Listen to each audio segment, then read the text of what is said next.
morning, America. The ball dropped in Times Square just a few hours ago. Ryan Seacrest ringing in the new year with America. 3, 2, 1, Happy New Year! Diana Ross taking the stage just before midnight.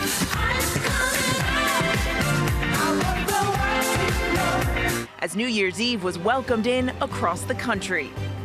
2026 coming in cold from Florida to Wisconsin. In Times Square overnight, wind chills in the low 20s during the coldest ball drop in almost a decade. Out west, flash flooding fears for millions. Ginger is tracking the latest. New overnight. Deadly fire during a New Year's celebration. People running and screaming in the dark. Dozens presumed dead, hundreds injured. The latest details at this hour. More than 20 million Americans waking up this New Year's Day to higher healthcare costs. Premiums skyrocketing, jumping more than 100% for so many. What's next in the new year? Zohran Mamdani sworn in as New York City's new mayor just after midnight. The private ceremony at an historic subway station before today's bigger public ceremony at City Hall. College football shocker.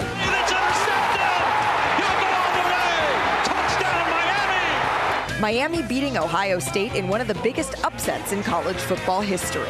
Now our preview of the 3 New Year's Day matchups led by Heisman Trophy winner Fernando Mendoza and his top-ranked Indiana Hoosiers. Durant, corner! Touchdown, Indiana! The road to the national championship starts now. Live from ABC News headquarters in New York City, it's Thursday. Good morning, America. It is Thursday, January 1st. Good morning, America, and Happy New Year. Thank you for starting 2026 with us. Will Reeve alongside Mary Bruce, ESPN's Malika Andrews. Happy New Year to you both. Happy New Year, guys. No better 2026. No better way to start the year than with you all and you all at home. Yeah, lucky us to be here on the desk. First GMA of the year underway here. And as we were on the way in, Ryan Seacrest was just finishing up his coast-to-coast mega broadcast. We've got some images of New York City. There was Ryan on stage. There's New York all lit up. A new year has begun and a lot to get to. I almost wore the same outfit as Diana Ross, but I decided the Queen did it and did it well. Overnight, though, the ball, it dropped not once, but it dropped twice. A second moment, you can see it again, red, white, and blue, as we celebrate America's young birthday, 250 years old. The Washington Monument was also illuminated overnight on the National Mall, part of the celebrations of the nation's 250th birthday. We're going to have more on all of that ahead. But we begin the new year with possible flash flood fears in Southern California and snow and bitter cold from the Midwest to New England. Ginger is here with us and with all the latest. Good morning, Ginger, and Happy New Year. Good morning. Happy New Year to you. So 2026 coming in with a bang with this snow squall, actual lightning and thunder in parts of Pennsylvania. This thing just moved through, taking visibility down in New York, New Jersey, Connecticut, Long Island. And now we start 2026. Brr. 2026 coming in cold from Wisconsin to Florida, where the manatee were huddling to stay warm. A new round of lake effect snow helping to ring in the new year after Syracuse got more than 2 feet of snow on Tuesday alone. They've already had more snow this year than the last 3 winters combined. In Times Square, the crowd braving flurries with wind chills in the low 20s during the coldest ball drop in 8 years. And in the West, crowds bringing in the new year with cold, wet rain in San Francisco. In Southern California, this New Year's storm bringing fresh evacuation warnings and flood watches for more than 17 million people. Los Angeles has already had more than 11 inches of rain since October 1st. That's nearly 3 times the average for that period. Lingering road closures due to debris flow, mudslides, and storm damage from last week's powerful storms. And now as we start in Southern California, 2026, going to be another wet one that could pick up to an inch of rain. So a level 2 out of 4 for an elevated risk of flash flooding there. The Rose Bowl parade should have their first rain in 20 years. That's how unique this is. And then you go up to Northern California also with these rounds of rain, 2 to 4 inches, some places like Eureka, and the highest elevations could pick up 6 to 12 inches. I said burr early, but I'll get a little bit more accurate now and just show you how cold it is, all the way down into the 40s. for Miami for the wind chill. Jacksonville sub-freezing wind chill. Washington, D.C. feels like 19. So does New York. Look at Buffalo at 1 below and Chicago at 0. Things are going to stay cold, certainly today behind that cold front, but also more lake effect snow will keep adding up. Syracuse tomorrow morning again, you pick up more snow, and that's why we've got anywhere from a foot to 2 feet in that pink there. Erie on I-90 between Erie and Buffalo. Another 6 to 12. Malika. I think Burr was the best way to put that there, Ginger. Thank you so very much. You mentioned the rain in Southern California. That's where we find our Monica DeAnda from our Los Angeles station at KABC, who is live at the Rose Bowl in Pasadena. And this is something that Los Angeles is not so used to, even though it's been a wet winter. For the first time in nearly 20 years, as Ginger mentioned, we could see rain here at the Rose Bowl. Good morning, Monica. Well, good morning along the parade route here, Colorado Boulevard. I want you to take a look here. Usually this section is filled with hundreds of people by now, but right now you can just see some chairs here, a ton of rain, and that rain is beginning to intensify. However, it is not keeping people away. If you see here behind me, the bleachers, we've talked to people from all across the country, people that have come from Virginia, New Mexico, Colorado, and of course the locals, and they all told us the same thing. They knew the rain was coming. That's not a surprise. And what they did was prepare all week long. Some people are wearing 4 layers. They have their ponchos. They're bundled up. They're even buying some coffee out here. And they say that, the Rose Bowl spirit, the Rose Parade spirit lives on. And that's why they wanted to be out here this morning, despite the rainy conditions, despite any of that. They wanted to be a part of the Rose Parade magic. And they told us that even though the rain is expected to continue throughout the parade, they are ready to brave the conditions and have a great time as the floats make their way down Colorado Boulevard. Yeah, rain or shine, the show goes on. Monica, thank you. Turning now to developing news overnight, a devastating and fatal fire at a New Year's celebration in Switzerland. Police say dozens are presumed dead, about 100 injured. We'll go now to Maggie Ruley for the latest. Good morning, Maggie. Good morning, Will. Yeah, by all accounts, the scene inside the bar at that Swiss resort was just horrific. Police say dozens of people are feared to have died. Around 100 people have been injured, most of them seriously. Now, according to local officials, the number of the injured was so high that local facilities have hit capacity and people are being sent to hospitals as far away as Geneva. Now, it's too early to determine the cause of the incident at the bar, but authorities are calling it a fire and it is not being treated as terrorism. The police say people first noticed smoke at around 1:30 a.m. inside a bar called La Constellation in the popular upmarket ski resort of Crans, Montana, right in the heart of the Swiss Alps. The victims are from multiple different countries, and videos outside the venue at the time show a jam-packed party filled with many young people. Authorities say the fire spread quickly, and the response was immediate, with 10 helicopters and 40 ambulances involved. Authorities say they are shaken, but that Switzerland stands united. Mary? Certainly a disturbing scene there, Maggie. Thank you. Overnight, the U.S. military announcing deadly strikes against 2 more suspected drug boats in international waters. The Pentagon releasing this video, but providing few details and no location. They say 5 suspected drug smugglers were killed. This comes after the U.S. military targeted what they're describing as a convoy of 3 boats in the Eastern Pacific. The initial strike killing 3 people, but several others surviving. At least 6 people jumping overboard. They have not been found yet. Search and rescue still underway. This brings the total number of people killed in the U.S. military's campaign against alleged drug traffickers to at least 115, but the administration still has provided no evidence of these alleged crimes. And all of this comes as here at home, healthcare costs are set to skyrocket for millions. Senior White House correspondent Selena Wang joins us with the latest on those expiring Affordable Care subsidies. Selena, good morning. Yeah, Mary, good morning to you. So more than 20 million Americans are waking up on this New Year's Day to much higher health care costs. That's because those enhanced Affordable Care Act subsidies officially expire today on January 1st. And according to the nonpartisan Kaiser Family Foundation, premiums for those millions are expected to jump an average of 114%. And I've been speaking to families who tell me their premiums are doubling, tripling, even quadrupling. And guys, lawmakers in Washington, they knew this was coming. Remember, these subsidies, they were at the center of the longest government shutdown in history. Democrats demanded an extension, but instead, lawmakers left for the holidays without a solution. Now, it is expected that the House will vote this month on a bill to extend these subsidies by 3 years, but it's unclear if the Senate will follow. Republicans, Mary, as you know, have long been critical of the Affordable Care Act, but they've yet to offer up a viable alternative. Yeah, and the president still has not released his own long-promised health care plan.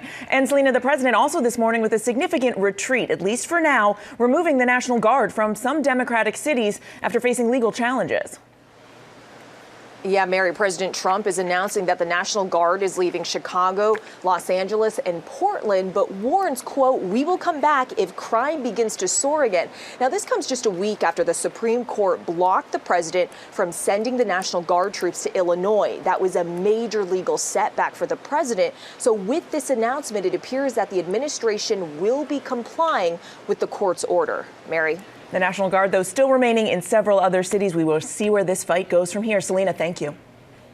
All right, Mary, new year, new mayor for New York. Zoran Mamdani took the oath of office at midnight in a private ceremony, and Aaron Katersky is here now at the desk with the details. This was historic in many ways. It sure was, Will. Good morning. Happy New Year. And just a year ago this time, nobody had heard of Zoran Mamdani, but overnight, this 34-year-old Democratic socialist from Uganda became New York's first Muslim mayor, taking the oath of office using a centuries-old Quran during that private ceremony at midnight. And he's going to be publicly sworn in this afternoon by one of his political heroes, Senator Bernie Sanders, as Mamdani now takes up the progressive mantle and pursues a rather ambitious agenda meant to make one of the world's most expensive cities more affordable.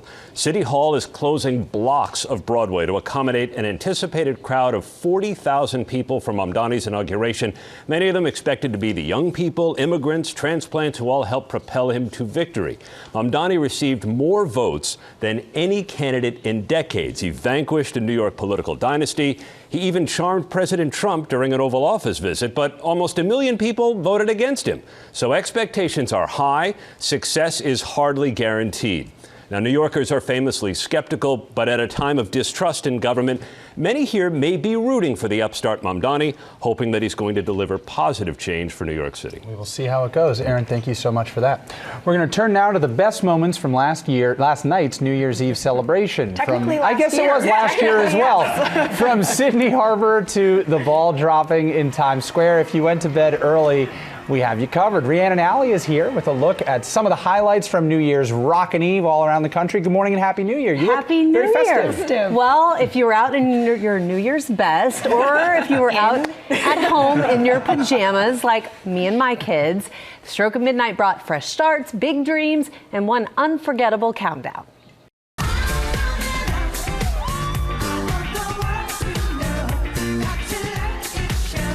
Nothing says New Year's Rockin' Eve quite like the queen of Motown herself in Times Square with Ryan Seacrest.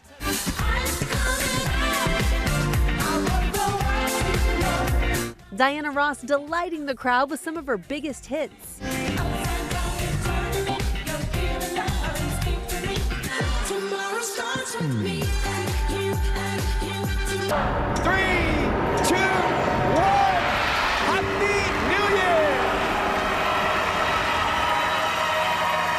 The party spanning the country with Mariah Carey in Las Vegas.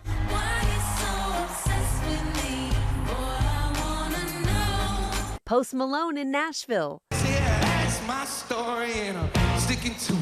And Chance the Rapper making history in Chicago. This is the first time New Year's Rockin' Eve has ever been in the Windy City. Keeping the night golden, EJ, Audrey Nuna, and Rayami, the singing voices of Huntrix from K-pop Demon Hunters. And no party is complete without a dance-off. Ryan and co-host Rita Ora busting some moves with the Savannah Bananas. Julianne Hough and Rob Gronkowski joining in on the fun from Las Vegas. But no one can bring a party home quite like Pitbull. Happy New Year! I mean, we had Gronk, we had Pitbull, we had it all. If you're like me and you fell asleep early, you can watch Dick Clark's New Year's Rockin' Eve today on Hulu. That's why I'm all dressed up today, because last night I was at home in my PJs. Same. You and I were on the same wavelength. But look at Gronk sticking the landing. As he promised us on GMA, he was going to dance, and he really got out there. And even Seacrest did some dancing. Yep. We love to see it. Next up, it's going to be Will who's going to be dancing out there. I don't know about that. All right. Well, that may be our new Year's resolution and our new Year's tradition, but we have one that is a time-honored tradition, and that's college bowl games today. And this is the second year, right, of the expanded college football playoffs.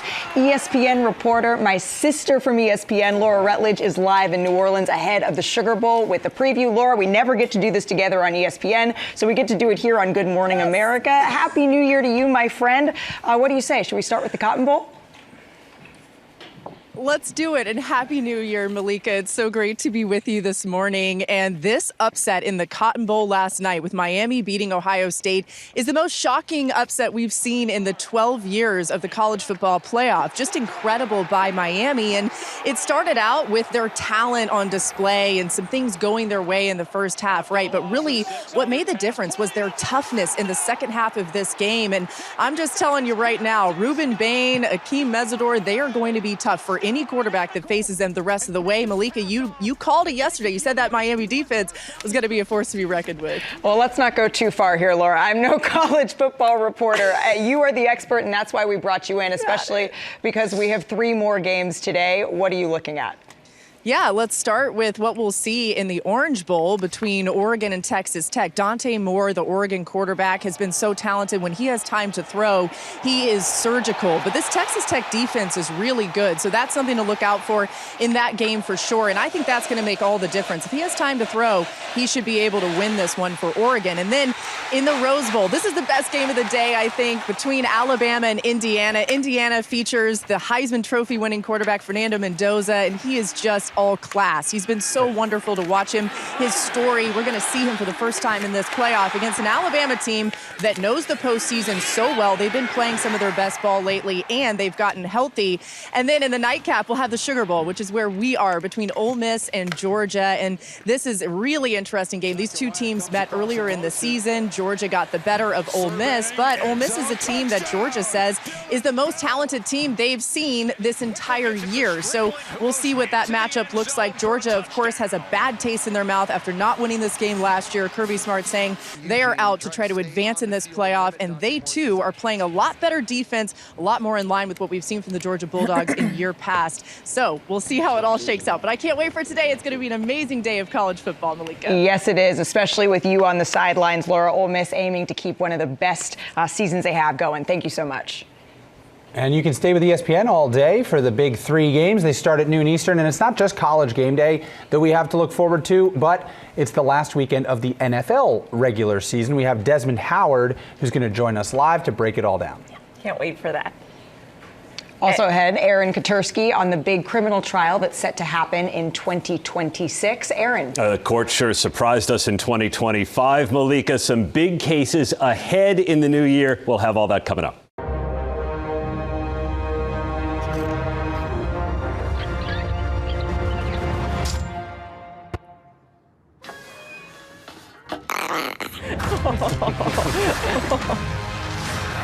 And welcome back to GMA as the Mandalorian and Grogu take us to a galaxy far, far away. Chris Connolly has a preview of some of the biggest movies and music of the year just ahead. Looking forward to all of that. Yeah. Lots to look forward to in 2026. But first, right now, new at 7:30, some headlines. We begin with a fire that ripped through an historic church in Amsterdam just hours into the new year. Flames bringing down the spire overnight. Residents in the area were evacuated due to the spread of sparks and debris. No word yet on any injuries or how the fire started. The church was completed in 1879. And for the second time in 2 days, a player for the New England Patriots facing criminal charges. Christian Barmore is accused of assaulting a now former girlfriend in an alleged incident on August 8th of last year, and teammate Stephon Diggs is accused of choking his former personal chef in a dispute over money. Diggs has denied those charges. Colorado is remembering former U.S. Senator and Congressman Ben Nighthorse Campbell. A member of the Northern Cheyenne tribe, he was a forceful advocate for Native Americans and a maverick, switching from Democrat to Republican. He was known for his trademark cowboy boots, his bolo tie, and his ponytail. Campbell died of natural causes, surrounded by his family. He was 92 years old. And a shock for cupcake chain Sprinkles, with its founder reporting that all locations are shutting down immediately. While Candace Nelson is no longer an owner or part of the operations, she did post that seeing the company shutter is surreal. Sprinkles opened locations nationwide and was famous for its cupcake ATMs.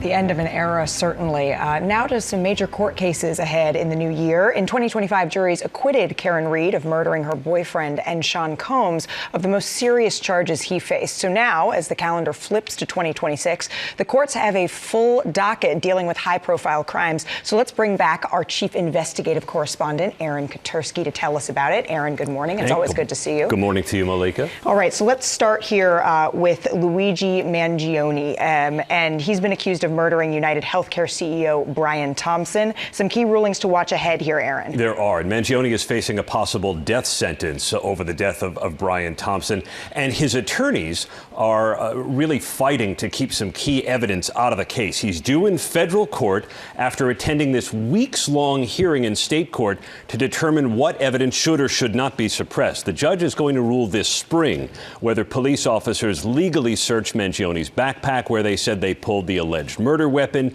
and some handwritten notes that included what prosecutors called possible escape routes. Mangione has pleaded not guilty, Malika. Aaron, thank you for that update. And we were all horrified at the murder of director Rob Reiner and his wife, Michelle. His son is accused in that case. What more can you tell us? Nick Reiner is also facing a possible death sentence in California over the stabbing deaths of his parents. They were found dead in their Los Angeles home last month, leaving Hollywood stunned and bereft. Nick Reiner's due back in court next week to enter a plea to murder charges. An eventual trial could lift the curtain on his struggles with mental health issues and also drugs. All right, so to another shocking killing here of conservative activist Charlie Kirk. He was shot, of course, at a college campus. What can you tell us about where things stand in that case? Utah prosecutors, Malika, already plan to seek the death penalty against the suspect in that case, Tyler Robinson, who's charged in the September killing of Charlie Kirk while speaking at Utah Valley University. And this was also shocking because it happened in broad daylight. The gunshot rang out during his address to the campus. He began bleeding profusely. So many people ended up seeing it online. Prosecutors are expected to explain their case against Robinson during a hearing in the spring. He has not yet entered a plea to the charges that he faces. And we will certainly continue to follow that story. And now to something that you and I have both been covering very closely in financial crimes, looking here at sports gambling cases and mobsters, NBA stars being caught up in all of this as well. Where do things stand as we head to 2026? This case rocked the NBA, didn't it? You know better than anybody, Malika. And prosecutors say basketball stars and mobsters mingled at rigged poker tables to try and siphon millions of dollars from unsuspecting high rollers. Chauncey Billups, the Hall of Fame head coach of the Portland Trail Blazers, caught up in this, along with nearly 36 other defendants in a case called Operation Royal Flush. All of them have pleaded not guilty. The judge, Malika, is hoping to a trial sometime in the fall. All right, Aaron, and then lastly, let's turn to one of the biggest cases that we saw in 2025. What can you tell us about where things stand with Sean Combs? Sean Combs acquitted of the most serious charges that he faced, but he was convicted of two relatively minor offenses related to prostitution, and he's fighting them. The appellate court here in New York is going to hear his appeal of those two counts of conviction as he tries to spring himself from prison ahead of the end of his sentence a couple of years from now.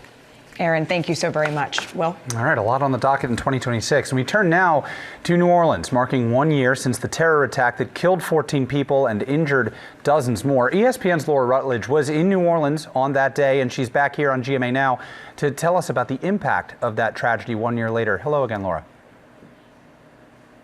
Good morning, Will. And certainly New Orleans is a place known for its vibrancy. It's known for being full of life. And there were plenty of people celebrating the beginning of 2026 here just a few hours ago. But in the midst of hope for a brighter tomorrow, there's still that heartbreaking reminder of what we all experienced here last year.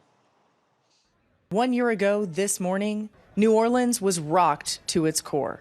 14 people killed, scores more injured in a deadly terror attack. It certainly started out with a lot of sadness and respect. I was in New Orleans covering the Sugar Bowl, delayed due to the tragedy. Now, 1 year later, so many just trying to find a way through. Ryan Quigley and his best friend Tiger Beck were there that night. We were standing right next to each other when, we got hit by the truck on Bourbon Street. And, I woke up and, Tiger never did. Quigley would come out of it severely injured with a newfound appreciation for his life. I've tried to realize that, I really have to wake up every day with a huge smile on my face and thank God that I'm alive. And Jim and Nicole Maurer spent New Year's Eve in the French Quarter that night as the truck plowed through the crowd. I literally turned to Jim and said, they're not stopping. We need to move. We need to get out of the way. The experience had a lasting impact.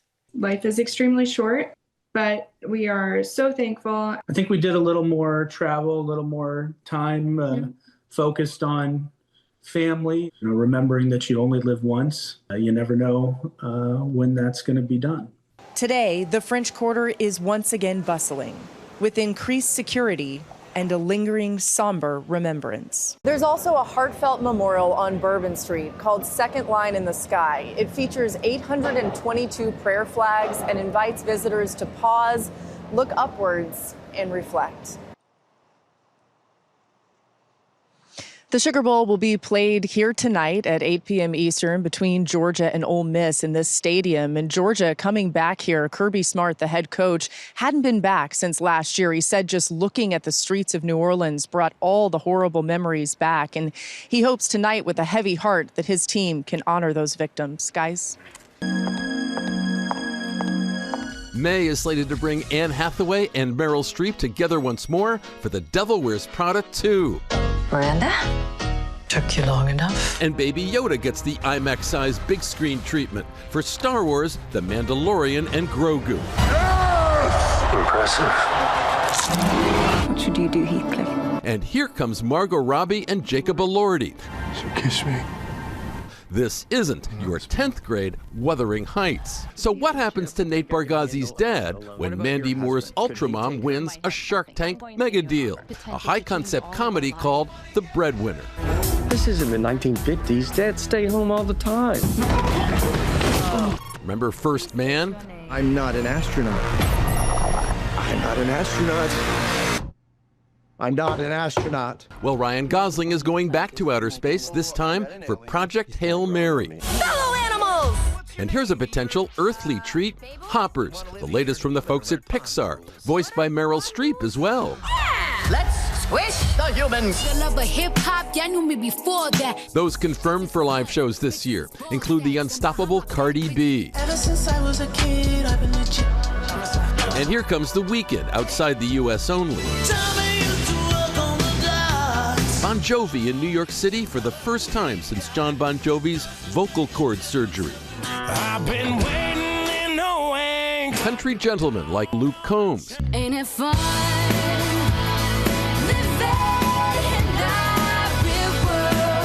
And Paramore frontwoman Hayley Williams going solo in concert. Lady Gaga giving her all for her Little Monsters. Now it's like I'm looking in a mirror. All before Ariana Grande hits summertime stages. 2026 is gonna be wicked. For Good Morning America, Chris Connolly, ABC News Los Angeles.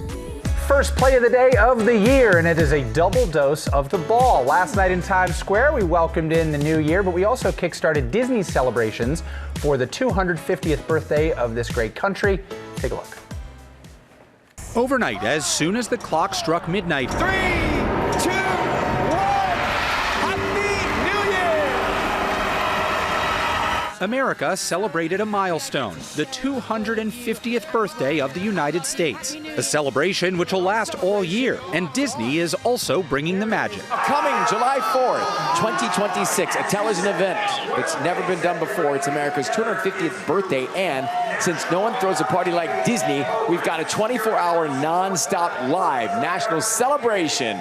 Disney celebrates America 250. Mark your calendars and watch it all on ABC and Disney+. While millions of Americans look ahead to the July 4th festivities, the party got started early this morning. Happy birthday, America. Here's to the next 250.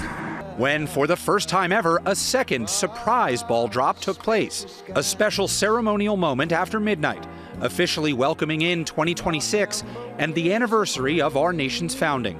The Times Square ball turning red, white, and blue with a special America 250 design, rising over the illuminated numbers shining above the heart of New York City. Just the start of a party 250 years in the making. Run, run, And as millions heard right here on ABC last night, all of Disney, including ABC and Disney Plus, our friends at ESPN, Nat Geo, FX, Freeform, and more. We got a lot to do. We're going to all join together for a televised 24-hour nonstop live national celebration. Disney celebrates America 250. You know the date, July 4th, right here on ABC and Disney Plus. So we got plans. Yes, we do. We know our summer plans. And it's going to be quite a day. We cannot wait for that. And across all of our network, we're going to be doing this. And we get another ball drop on July 4th as well. But coming up right here on our very first Good Morning America of 2026, the new law is set to take effect this year and how they could affect you. And Zootopia 2, taking a bite out of the box office. We're going to talk to Shakira, who is starring as Gazelle. Good Morning America. We'll be right back.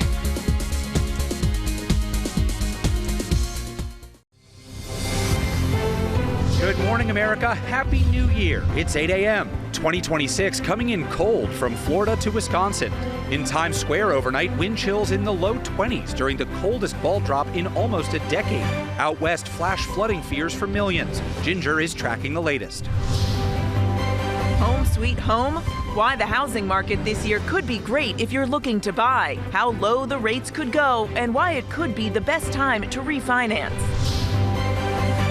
Plus hanging out without breaking the bank. Has anyone noticed that friendships are becoming very expensive? How one group is taking the pressure off money when it comes to having fun and staying connected to friends. And Zootopia 2 taking a bite out of history. Come on, get on up. We're wild and we can't be tamed. And we turn the floor into a zoo. We're one-on-one with superstar Shakira as she brings the franchise to the dance floor again. It's all ahead as we say, Good Morning America. Live from ABC News headquarters in New York City, it's Thursday. Good Morning America. Good morning, America, and thanks for being with us on this very first day of 2026. And we had some excellent fireworks last night all around the world and the country. So much celebrating happening as we rang in the new year with our friend Ryan Seacrest. And of course, right there, the boss, Miss Diana Ross, and the entire crew last night. What a great way to start the year. And breaking at 8 now with the new year, some wicked weather from coast to coast. We have flash flood fears in Southern California. There's snow and bitter cold in the Midwest and Northeast, and Ginger is here with the latest. Hello, Ginger. Hey, good morning, Will. So happy New Year to Ashtabula, Ohio, where you had up to 5 inches of snow yesterday and now really cold behind that. You know, in Pittsburgh, that squall came through. Watch it covering in this time lapse that bridge really quickly, just in time for all of those late night drives. I hope everybody's okay because that squall made its way through Long Island as well early this morning. So behind it, the actual front is serious cold. The wind chill sub-freezing all the way down to Jacksonville, Florida. It's 0 for the feels like in Chicago. 13 this morning in New York City,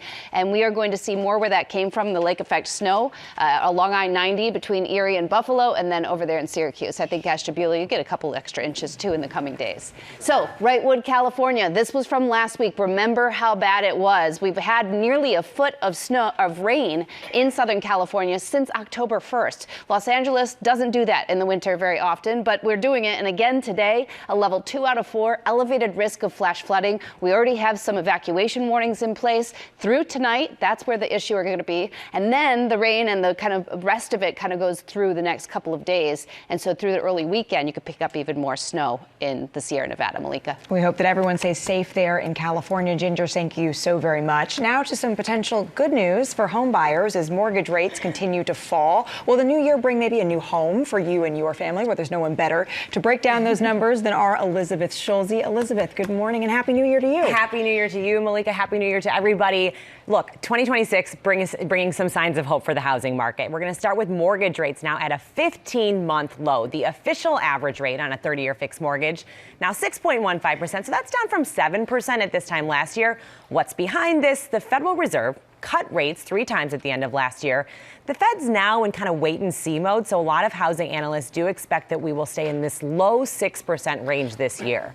As a general rule of thumb, if you can drop a full percentage point off of your mortgage rate, it's a good time to refinance. Okay, so that could be a good sign. We were with some friends last night who are looking to buy a home, and I understand you may have some other good signs for them and others who are looking. Yeah, and this is what people want to hear when we've been in such a challenging market. Redfin's calling 2026 the Great Housing Reset, predicting that affordability will gradually start to improve. And it's not just those lower rates. Home prices on average are still going up, but they're not going up quite as fast. Inventory is also up from last year.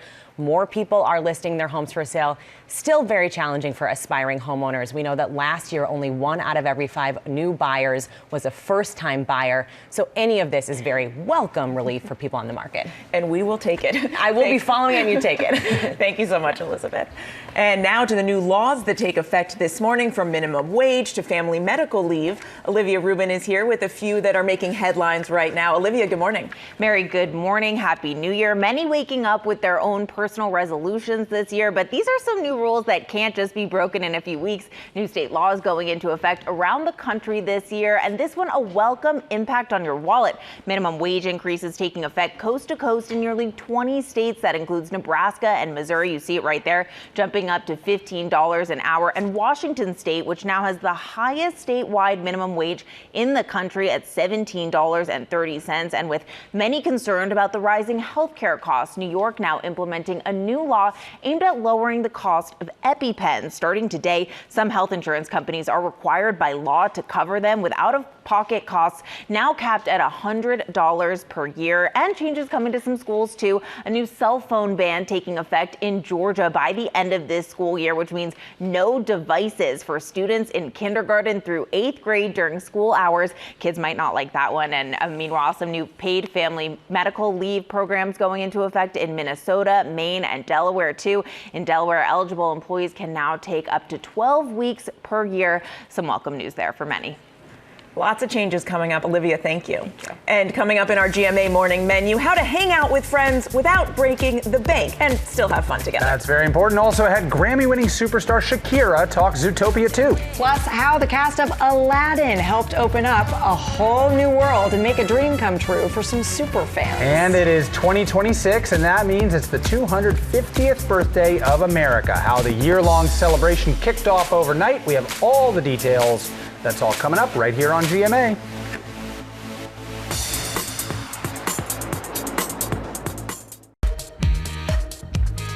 Back now with our GMA cover story. 2026 marks America's 250th anniversary, and this new year kicked off a year-long celebration of our nation's birthday. And now U.S. Secretary of the Interior Doug Burgum joins us from Palm Beach, Florida. Mr. Secretary, thank you for being with us. Happy New Year to you. We appreciate your time. And last night we appreciated seeing that special projection show on the Washington Monument for America's anniversary. Tell us all about it. Well, Will, good morning and Happy New Year, America. What a way to kick off our 250th anniversary celebration last night on this epic projection on the Washington Monument. How fitting.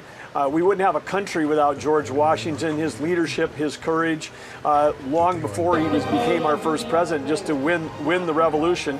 And now with this 555-foot tall monument to him in the center of our capital city, being projected about the history, the beauty, the innovation, and really the future of America in basically what kids would call a sizzle reel about America to kick it off. And it's showing again tonight through January 5th, top of every hour starting at 7 o'clock. You can watch the live stream at freedom250.org, but tune in. It's an inspiring and patriotic way to kick off the 250th celebration.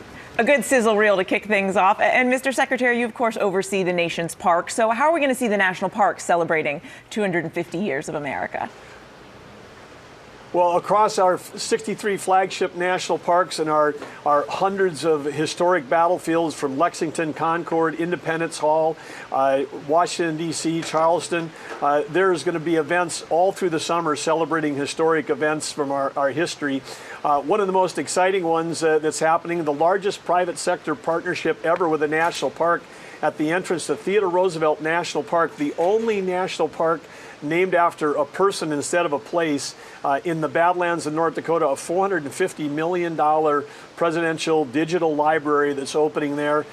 Super exciting, kicking off on July 1, honoring the legacy of Theodore Roosevelt, his leadership, his citizenship, his conservation, and that library is going to challenge anyone who visits it. How are they going to get in the arena to help make our next 250 years even better? Well, Mr. Secretary, we so appreciate your time this morning. July 4th, it's a huge birthday here for the country that we're certainly going to look forward to celebrating together. We're going to be seeing events across the country here. What are you personally most excited for? Well, I think when we think about the 250, it's a chance for America to think about unity and think about our future, learn more about our past, our history, our beauty. But when we think about that second sentence of the Declaration of Independence, when we think about we hold these truths to be evident, it's not about the perfection of our country, it's about the aspiration. That's what makes us the greatest country in the world, because we keep aspiring to be better and better. We see that in what you've announced today, we see it in what we're doing, and we have a chance to celebrate that. And this is a chance for America to come together, understand our shared values, and drive our future even further. And as we've always do, make it better for the next generation than we had for ourselves. U.S. Secretary of the Interior Doug Burgum, thank you so much for joining us. A Happy New Year again to you. Thanks. Mary? Lots to look forward to in the coming months. And now to the high cost of hanging out, with so many people feeling stretched right now. And Rebecca Jarvis is going to tell us how you can still enjoy time with friends without breaking the bank. Has anyone noticed that friendships are becoming very expensive? You know, it's a growing conversation. Being broke is not a personal failing. It is this TikTok by creator Kendra Austin going viral, viewed over 6.8 million times, bringing to light the financial stress that can surround social plans. For many, many years, I appeared to be a really terrible friend because I was super flaky, because I was broke. Sharing her story has inspired many, like Allie Clark from Indiana. I'm so glad that Kendra made this video. Who hit a rough patch after being laid off from her writing job. I really pride myself on being someone who loved to go out, loved to hang out with my friends. But when I experienced that shift in my finances, I realized that there was a bit of friction with how I was gathering and connecting with my friends. She found it hard at first to bring it up to her friends. If this were to ever happen again, it would be something that I would have more confidence in speaking on, because I understand that these things can happen to anybody and they're also not permanent. Financial experts say many are now opting for cheaper social plans. I'm seeing that across a lot of different age groups and a lot of different stages of life, that we would rather feel more equipped for our financial future than frivolous spending. Allie now helps others find connections through Black Girl Playground. So we do walks that are free, and we offer different alternatives to gatherings that you don't have to blow your pockets to meet new people. My guarantee is that if you come alone, you won't leave alone.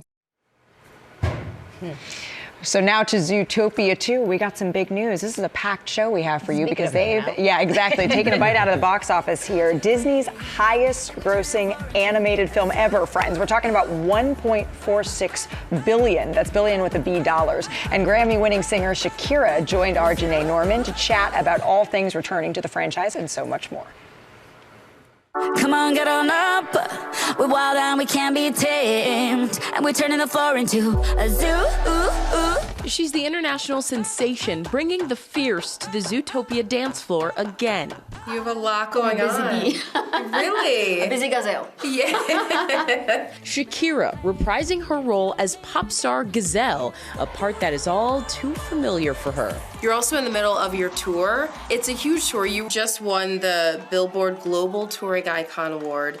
And you're in the Guinness Book of World Records now, because I want to get this right, the highest grossing female Latin tour of all time.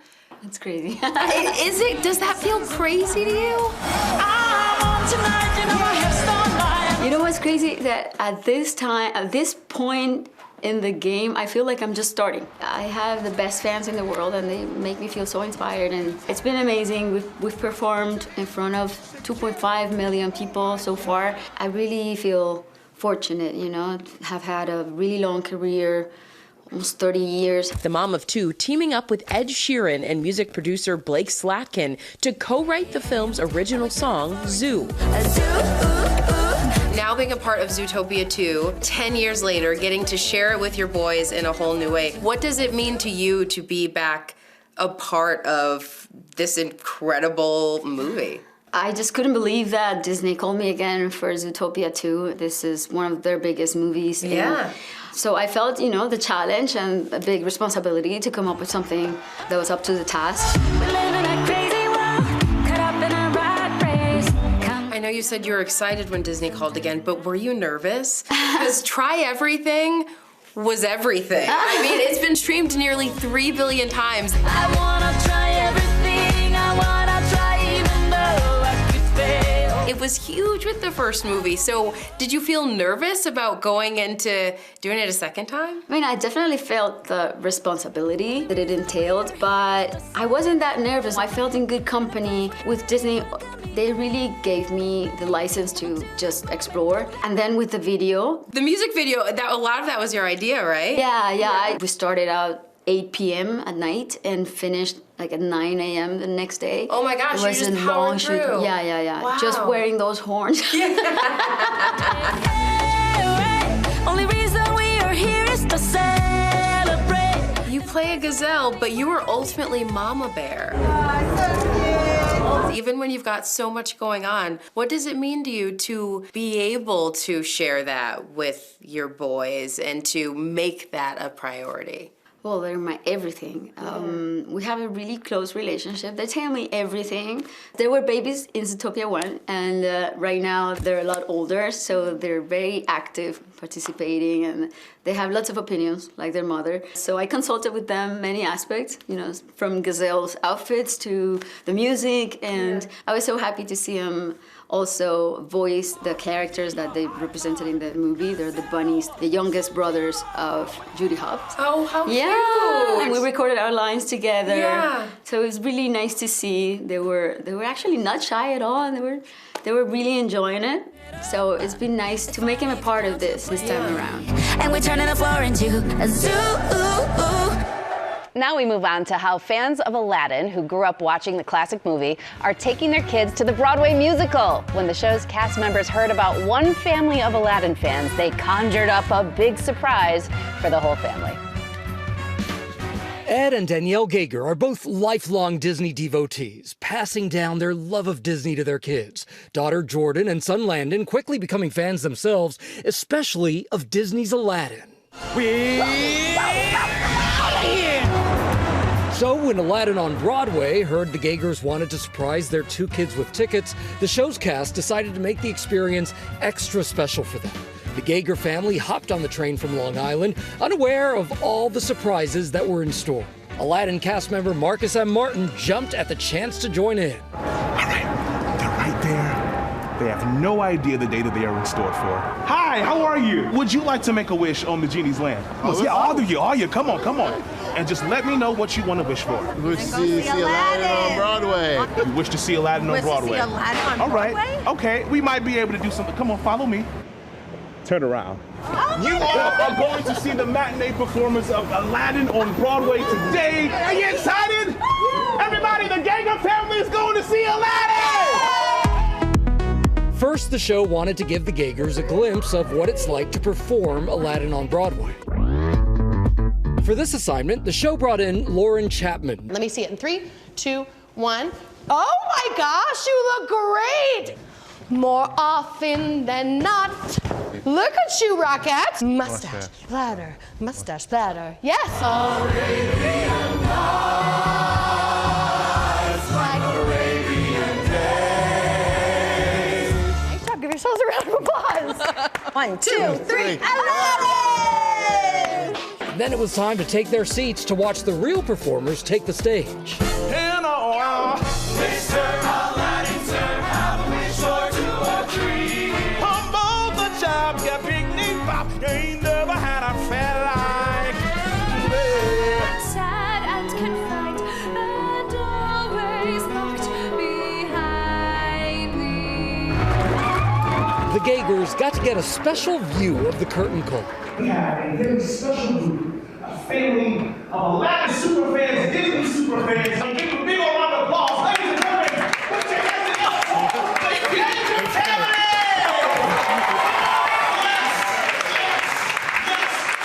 Awesome. Oh, thank you. Thank you. I appreciate that. And Jordan's big dream came true, meeting Jasmine. I've always just loved this movie, and I just love Jasmine and Aladdin, just all of it. She saw someone on the screen that looks like her. Yeah. I love you so much. No, I love you too. That you see Jasmine Marcus gives the Gagers a backstage tour.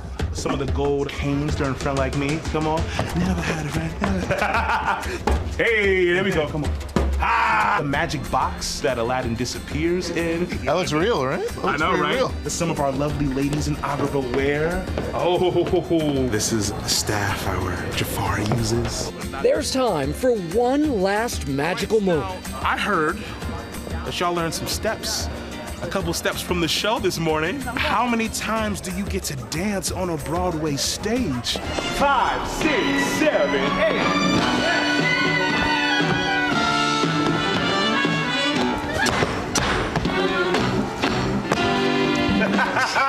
For Good Morning America, Gio Benitez, ABC News, Agrabah.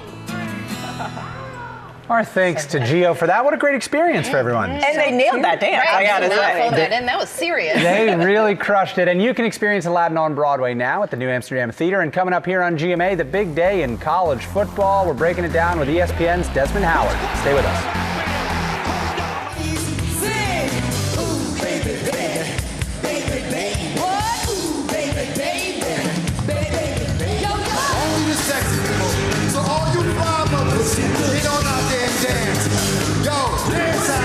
Welcome back to GMA. That's Salt and Pepper. Ooh, baby, baby, GMA. That is Salt and Pepper with their classic Push It, performing when they were inducted to the Rock and Roll Hall of Fame. And you can see the star-studded show with appearances from everyone. Elton John, inductee Cyndi Lauper, Chappell Roan, The Killers, so many more. You can see it tonight, 8 Eastern on ABC, and then the next day on Hulu. Certainly cannot wait for that. If that was any indication, it's going to be a party. And it's also going to be a party today in the college football playoffs. The quarterfinal games, they kicked off last night. And ESPN college football analyst, a Heisman winner himself, Desmond Howard, he's out at the Rose Bowl. He is braving the elements for us. Howard, we really appreciate it, Mr. Desmond Howard, for your time, my friend. Last night, we rang in the new year with a heck of a game, a major win, the biggest in 25 years for the Miami Hurricanes over the Ohio State Buckeyes in the Cotton Bowl. So, sir, what were your biggest takeaways from that one?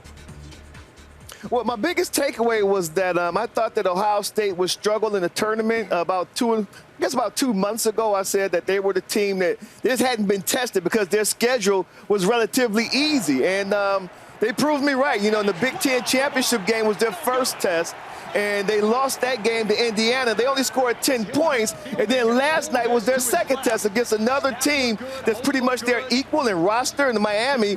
And Miami brought a level of physicality that the Ohio State Buckeyes just didn't have a taste for it. So did Indiana. So what happened was this Miami team was determined. They were hungry. They were hyper physical. And they ended up walking away with a 10-point victory over the Ohio State Buckeyes, who was the #1 team for just about the whole regular season until they lost to Indiana in the Big Ten championship game. So kudos to the Miami Hurricanes. You got to give them a lot of credit.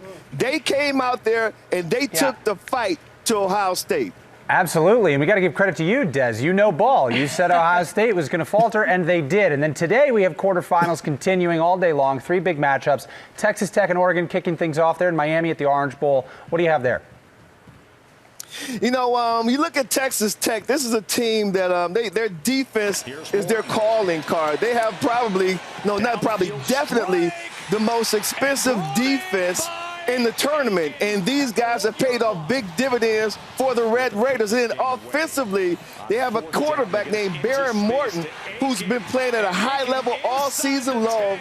The only game that they lost during the regular season was the game that their quarterback Morton did not play. And they're going to go up against this Ducks high-flying, high-scoring offense led by quarterback Dante Moore. It's going to be a great matchup.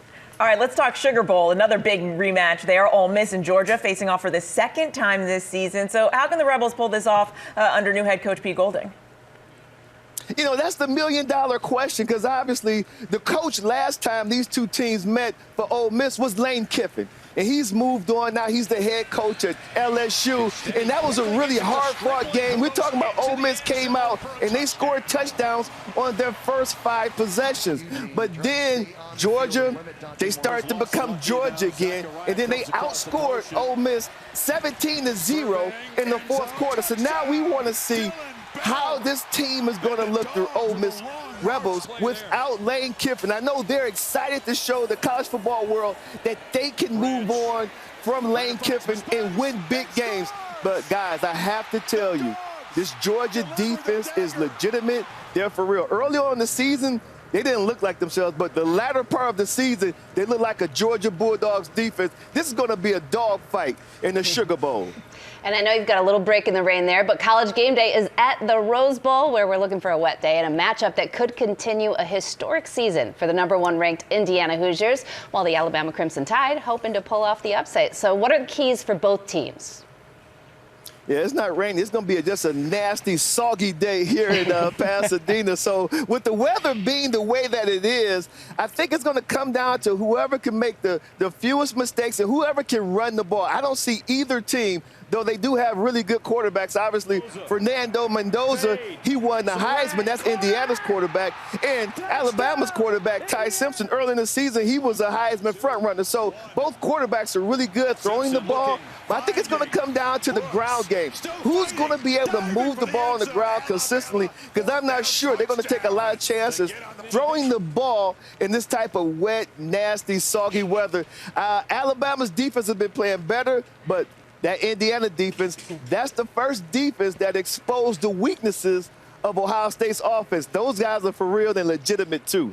Desmond Howard, some of the best energy in the business. We appreciate you getting up dark and early with us out there on the West Coast. Thank you so much for your time. The New Year's Day triple shot of college playoff football, it kicks off today. That's at noon Eastern on ESPN. Now, I don't know about you all, but one of the highlights of my 2025 was getting to see Robin, George, and Michael doing Hot One Versus. It really was. It was amazing. Every single moment of this episode of Hot Ones Versus was my favorite moment, Yes. including the ultimate winner. Came out of nowhere. Grab yourself a glass of milk, tuck into the best anchor team in the business, getting personal and spicy. There it is. There's the heat. You good? Yep, nope. That got in my throat. It's one of the hottest shows on YouTube. From the Jonas Brothers. I mean, it's not hot. To Michael B. Jordan and Haley Steinfeld. Nose is definitely running. Okay. Don't even know what I'm saying right now. Okay. Celebrities going head-to-head in a truth or flare showdown on Hot Ones Versus. Answer the deeply personal questions. Rate these Rob Lowe looks throughout the years. That's horrifying. Or take a bite from an atomically hot chicken wing. I mean, it's spicy. This is kind of crazy, huh? It's high stakes. Whoever eats the most wings loses. The super hot. That's right, Michael. And now the three of us are the latest to hit the hot seats. Yeah. Oh, the tongue. You okay? I am doing very well. I'm getting secondhand sweat. And we're giving you a behind-the-scenes preview of the heat to come. So this is it. We're playing against each other? No, we're together, George. He doesn't even see. This is George. He doesn't even know the rules. Going, yes, we're against each other. Yeah, I think it's better to go in not knowing too much. That's You've already done it. That's how we start every morning at 7. What's up? I'm here, Michael, against Robin and George, and I don't lose. Good morning, America. Let's do it.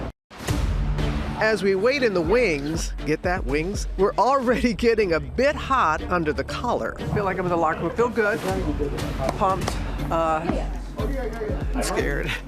I don't know if I'm scared of the wings or the questions. I guess I have to feel okay. If I don't show up at work tomorrow, you'll know why. Hey, can I say something to everyone in this room who works with me at GMA? I really may not want to eat wings, so if I offend any of you, just take it. Finally, it was time to bring out the wings. All of them. 10 out of 10 on the heat index. Whoa. It hurt your nostrils. You know that's dangerous. I'll admit, I was a bit nervous after watching Robin's previous Hot Ones experience on our GMA set last year. Whoa! I'm a little scared. I remember very vividly Robin on that show and being 20 feet away from her. She was not acting. It was hot, so yeah. Just be prepared.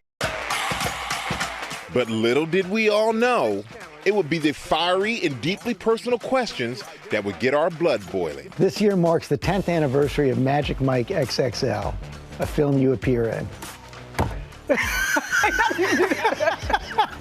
Prove you still got the moves or eat a death wing. Oh, our producers and co-workers watching on in giddy anticipation for us to sweat it out. As former athletes, you and I both understand the need to build a strong team. If you could trade anyone from Good Morning America for a member of another morning show, who would it be? That is a fantastic question. I give you permission to throw me under the bus. It's a question for Michael. You aren't the only football player to become a broadcaster after leaving the field. Rank these retired NFL players by their broadcasting ability. Tom Brady, Rob Gronkowski, Richard Sherman, Tony Romo. Come on, baby. Come on! I'll answer it. Go for it. You don't eat that way. Man, you know what? You don't have to work with him. I do. You know what? I can actually answer it. I can answer it. Oh, it's for George. Oh, good. As morning show anchors, we occasionally find ourselves in ridiculous situations on live TV. Look out below! Mama's coming! George! I'm just trying to stay up here. He also wins Best Wedgie. If you could delete one embarrassing GMA segment from existence, what would it be? Dancing to Barry Manilow, and the second time I anchored, like in 1999. Where is that video? Why do we not have that video of you dancing? Well, we're going to find out because we're not going to play it on the air. 1, 2, 3, and... We did find it, but we'll pause it right there. For the final challenge, an extra dab of some even hotter sauce. That just hit. Takes a minute. And my heart goes out to my competition. Oh my gosh. This is bad. The hardest part for me, being a man of compassion and love for my co-workers, but to watch them eat those wings, that was so hard for me. I realized they're suffering. I never want to see them suffer. Something like this.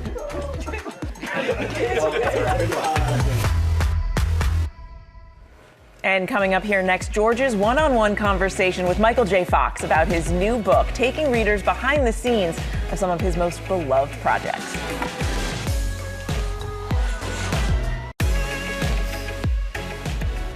Welcome back to GMA. We have Michael J. Fox and his newest book, Future Boy. George sat down with him to talk about taking readers behind the scenes of some of his most celebrated roles and his favorite on-screen moment. Take a look. Are you telling me that you built a time machine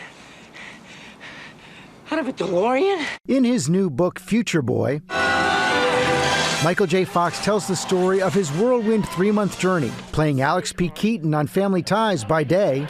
Well, how do I look? Middle-aged. And Marty McFly in Back to the Future at night. Flux capacitor, fluxing. When the offer for Back to the Future came in, the first offer, you didn't even know about it. With a successful TV show, the creator of Family Ties didn't want to risk losing Fox, so never told him Steven Spielberg wanted Fox to play Marty McFly. Actor Eric Stoltz was then cast in the role. Take us inside the moment when you did find out. They were shooting with another actor, and it hadn't been what they wanted it to be. And so they were coming at me again. They said, you have this time. I'm going to let you do it, but you're going to have to do the show in the daytime and the movie at night, and I don't want to hear about the movie. I don't want to see. I don't want to hear you're tired. I don't want to hear you get to it. I don't want to hear you're late. He said, read the script and let me know what you think. So I picked up the script. I shook it. Held it in my head. It's the best script I ever read. And you were doing this movie. I was completely doing it. So you have this period where you're spending all day filming Family Ties and all night filming Back to the Future. Give us some sense of what your day was like. Well, that's one of the reasons I wrote the book, because I wanted to kind of follow the breadcrumbs and see where it takes me. And it was really automatic pilot. I found a way to slip out of, kind of like sharks that move while they're sleeping. I just got into shark mode and just kind of, it was ironic given that Steven was involved in the movie, but it was just, it just was this blur, and there was some funny things happening. One time I was on and Family Ties me, so I went to get my camcorder, and I was looking for my camcorder, and I was really freaking out because my cue was gonna come any second, I didn't have my camcorder.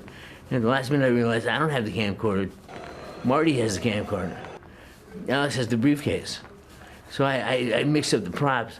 I was looking for Marty's props and Alex's. You work all day, the Teamsters pick you up, you change wardrobes, and then they, at the end of the night, 3 a.m., 4 a.m., you roll back into the truck and they basically pour you into bed. And then the next morning they come and they turn on the shower, make a pot of coffee, get me out of bed, I'd go and have the coffee in the shower, and then I'd be working. 40 years later, this scene is Michael's favorite. It was amazing. It was so cool because they had already recorded the track, so I couldn't record the track, and they recorded the vocals. You'd already played the guitar there. I play guitar, so I said, what I can do is, you've already laid the track down, but I'll match the track note for note, and then you can shoot my hands. Because if you don't shoot my hands, it's just fake. Some people argue that scene shouldn't even have been there. It didn't make any sense from a storytelling point of view, but there's just something about it. What was important about it was that Marty was a guy who thinks he's not going to make it, no one will buy into his dream. He never gets that chance to really reach people and reach an audience and be the musician he wants to be. You ended up with what you say in the book is a near perfect movie. Well, others have said that to me. I don't necessarily say that. I think I'm the near part. I'm responsible for the near part. It would have been perfect But without what me. is it about the movie? Like you say, it struck a nerve at the time. It's lasted for so long. It's just about, one thing I think it's about that I think is really relevant right now, and we don't have to get into this, but it's about bullies. Hello? Anybody home? Hey, think with flies. It's about standing up to bullies. And we live in a really bully culture right now. And I think there's something about that. There's something about seeing little guys stick up to bullies that people love. I think there's also something about time and about family and about what we mean to each other. I would think that one of the best things about your life is the little stories people tell you about what the movie meant to them. Yeah, very much. It's amazing what it means to people. I do these, you know, so I do these Comic-Cons, these kind of conventions of fans. And when I first started doing them, I did them because Leah told me about them. And, Leah Thompson. Yeah, Leah said she was doing them, and I thought, I'll show up. So I went, and this is about 30 Comic-Cons ago. I went and I thought, well, it's my chance to give people something, like to give them some time with me because the movie meant so much to them. It's very self-centered, because after I did it, I realized I'm not giving them anything, they're giving me something. They've given me something for 30, 40 years. They've given me my life, they've given me my joy and the work that I do, and I'm forever grateful to people for that. They don't know that, however much they say that I meant to them, whatever I meant to them, they meant more to me. Michael J. Fox, what a life. Yeah. And what a movie. And what a movie. And what a now career. what a book. And what a book. Future Boy. It's on sale now. Happy New Year indeed. Thank you for watching. Have a beautiful day, my friends. We'll see you tomorrow. Happy 2026. Bye.